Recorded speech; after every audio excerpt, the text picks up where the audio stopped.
Hi, good morning. Can you hear me? Perfectly. Yeah, thanks. Good morning to California. Good afternoon. Now it's 5 p.m. in Austria in the afternoon. Many thanks for the opportunity to speak to you today and share our experiences. Of course, we live in a difficult and challenging time. However, the limitations also give us the chance to make corrections and changes in our society, but also in our companies. The aviation industry was an early indicator of this crisis. We started early to analyze the situation in other countries and learn from it. This enabled us to prepare ourselves well for things to come. In close cooperation with the government, the supervisory board and other stakeholders, we were able to develop various scenarios. Decisions could therefore be made on a well-founded basis. And this situation is very important to provide clear and transparent information to employees, partners, and the public. For us, the crisis also tests for our entire strategy. About 8 years ago, we decided to expand our non-aviation activities. This also led to the creation of Airport City, which has since become an important business location in Austria. Regular airport operations have been suspended in the meantime. However, the airport is open for cargo flights and for Austrian citizens returning from abroad. 95% of regular air traffic is currently not taking place, which naturally means a large loss of revenue for the airport. Hello from my side, good afternoon. We came along with some scenarios which started at some shutdown, not really a shutdown, but a reduction to 70% first. Then we saw it as time passed by to 50%, and now we ended at 90% and almost shut down within a couple of weeks. And just last week, our main carriers, Austrian Airlines and Laudamotion, stopped their operation and suspended it temporarily. And this led to almost halt of our operations, which is a dramatic impact on our revenue streams. And of course, we took some measures to minimize these economic impacts. And the first of them was to think about personal expense and HR. And there we implemented, actually, because we have a lot of staff members in handling segment and also security control, some reduction in the working time. And to keep, actually the aim was to keep the personnel there for the time after the crisis, because they are trained and they have their skills, and to set it up again, to bring it back, all that to the operation would last at least 2 to 3 months. We negotiated also this short-term work, and let me put it like this: the most important figure for our stakeholders and for our company now is the cash burn rate, which means that you look at how you can sustain the business, the operational cost, which is has to be as low as possible. So we stopped all the projects, or a majority of the projects, and to limit our expenditure. So that was actually also, we tried to save liquidity and to keep to ensure actually liquidity by deferring tax payments, which was offered by the government. We also tried to extend other community taxes, and other measure the government thinks about is to give guarantees for loan facilities. Yeah, let's say the most important thing is to ensure that the company works on this level as long as the crisis lasts. Well, I think, or we think, it's the key factor how we will be how we can adapt to a world after coronavirus. And so we are developing a lot of new business models. And so, for example, we started with co-working, with conferencing, with meeting, also with a health center, and that will help us in future to have more non-aviation revenues for the airport. And that's really the key to survive, or maybe to make a better business in future for airports.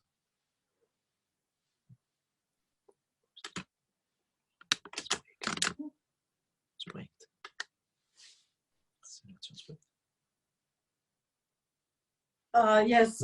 So what we try to we try, of course, to think about how we can go further or go along after the crisis. And one of the important thing was to think about automation and using robot technology. So we set up a call already with Plug and Play to evaluate the possibilities there. So if companies are, let's say, less independent on humans to do certain processing, then you probably can profit in such situation as well, because then all the major processes can be taken over or can be performed by such software or robots. So we explore now, and that's our time. We will again here in a couple of weeks some interesting companies offering the processing there, including possibly artificial intelligence, and to do simulations or in various areas of the companies to gain their more efficiency and more independence. So yes, I think I agree with what Said said before, that now it's the time to work together to have a global partnership. And for us, it's very important to be one of the founding anchor partners of Plug and Play here in Austria, because now it's the right time to get all these modern technologies into our company, to be more efficient, to have the modest technology to here for our airport, and so we can also fix all the problems which are caused by the coronavirus. What also we see is, Rita mentioned before, the massive impact of the air traffic. Now we see that the non-aviation sector, especially the real estate sector, is more resilient. Of course, tenants are asking for discounts. Yeah, they do that. But we will see, and it's very important how long the coronavirus crisis will take. Thank you very much for that, guys. So there was one question, if you don't mind. They say, you talk about reducing operational workforce. Did you take any measures for administrative staff and management?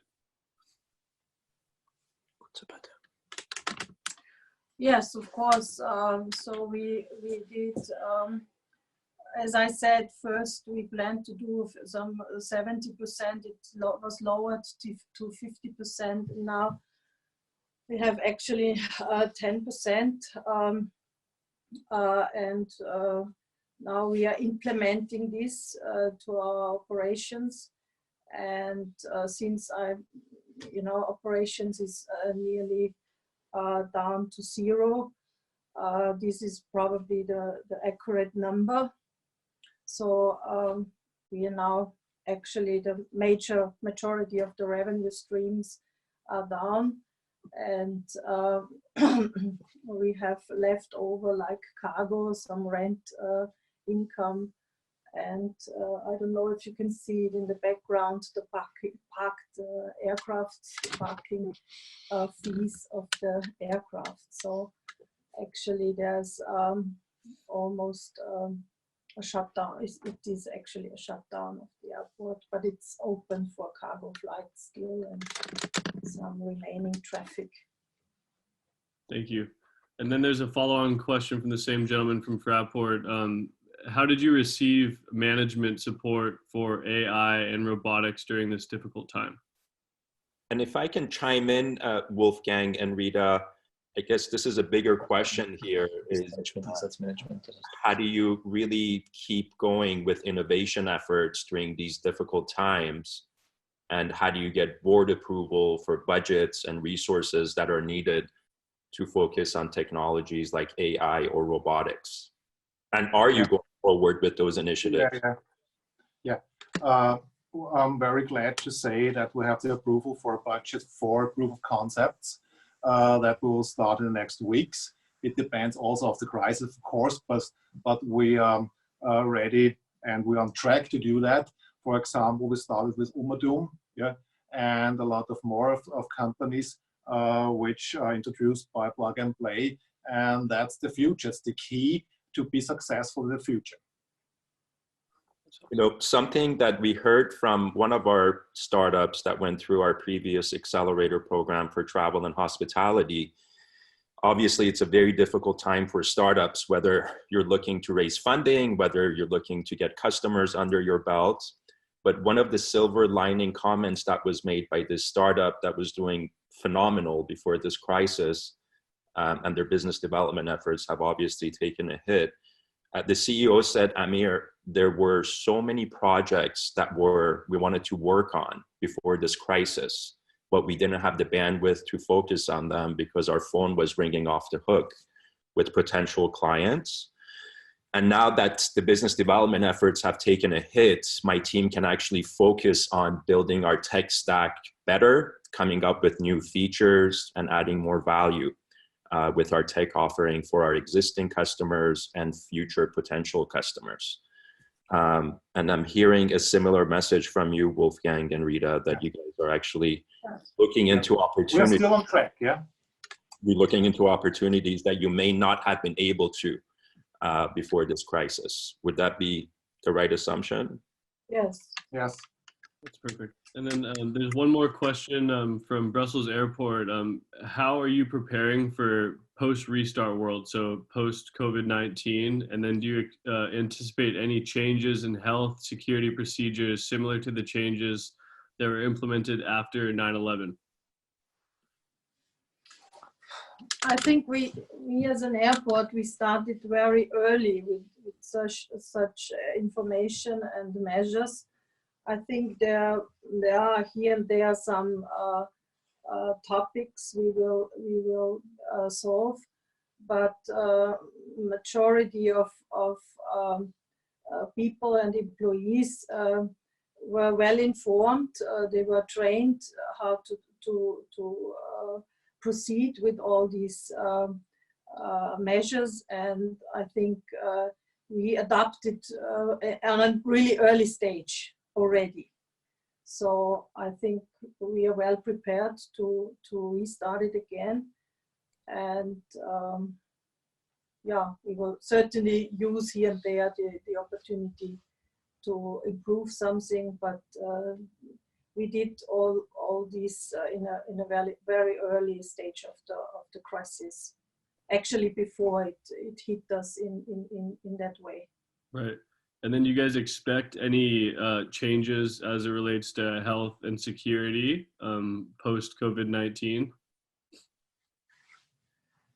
As I said, I mean, we implemented a lot already, and here and there we will do something about the comments we got from the crew and from the teams. And for instance, we separated the teams, and to give you an example, very early, we for the security control teams, and we established also the handover of work in a different way. So let's say not do it in person, separate actually the teams in a really early stage to prevent the spread of the virus.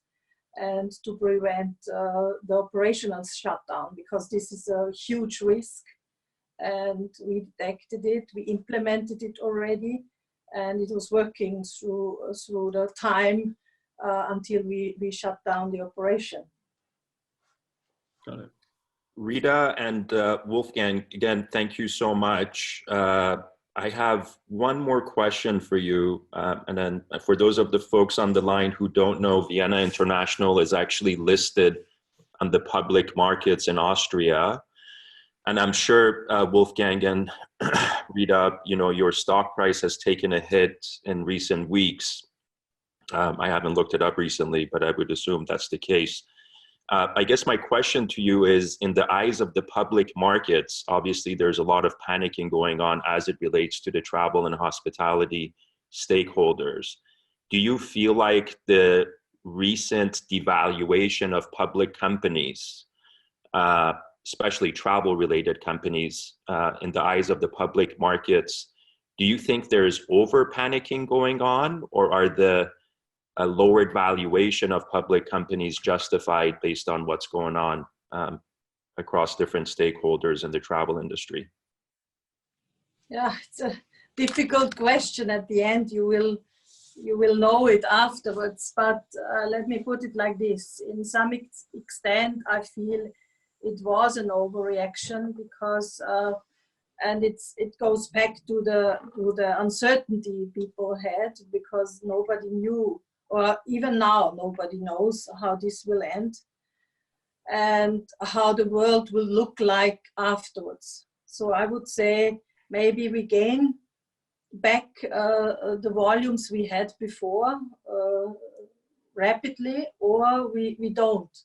So it depends on the sentiment, it depends on the market, how the market will sustain or survive this, and what's the sentiment also of people to travel again, to pick up their travel habits again. And I think it varies between the different companies. So there are the airports, there are hotel chains. So I think it depends, but certainly there is a economic impact, and this is a heavy impact on all of us and all the industry.